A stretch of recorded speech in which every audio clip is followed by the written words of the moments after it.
السلام علیکم ورحمۃ اللہ وبرکاتہ۔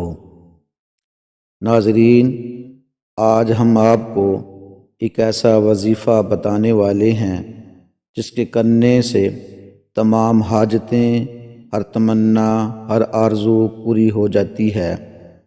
ناظرین، حدیث پاک میں ہے کہ نبی کریم صلی اللہ علیہ وسلم نے ارشاد فرمایا کہ مجھے ایک ایسی آیت معلوم ہے، اگر لوگ اس پر عمل ہوں تو ان کی تمام حاجتوں کو کافی ہے۔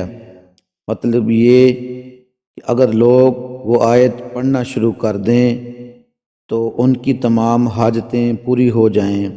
اور ناظرین، یہ آیات مقدسہ، آیات کریمہ ادائے قرض، یعنی جن لوگوں نے قرضہ دینا ہو، اور روزی اور روزگار، یعنی جو لوگ بے روزگار ہیں، ان کے لیے یہ آیات کریمہ، آیات مقدسہ بہت ہی زیادہ مفید و مجرب ہے۔ بس یہ کہ جو بندہ اس کو کثرت سے پڑھے تو انشاءاللہ اس کا قرضہ بھی جاتا رہے گا اور انشاءاللہ اسے روزی بھی ملے گی۔ اس کا روزگار کا مسئلہ اور اس کا روزگار کا مسئلہ بھی ختم ہو جائے گا۔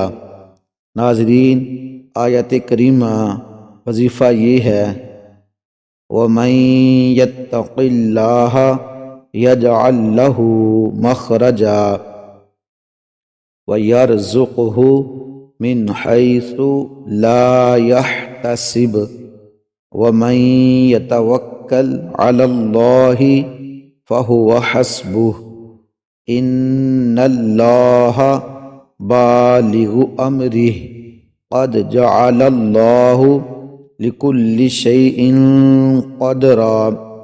ناظرین، یہ آیات کریمہ، آیات مقدسہ 28 سپارہ سورۃ طلاق اور آیات نمبر 2 اور 3 ہیں۔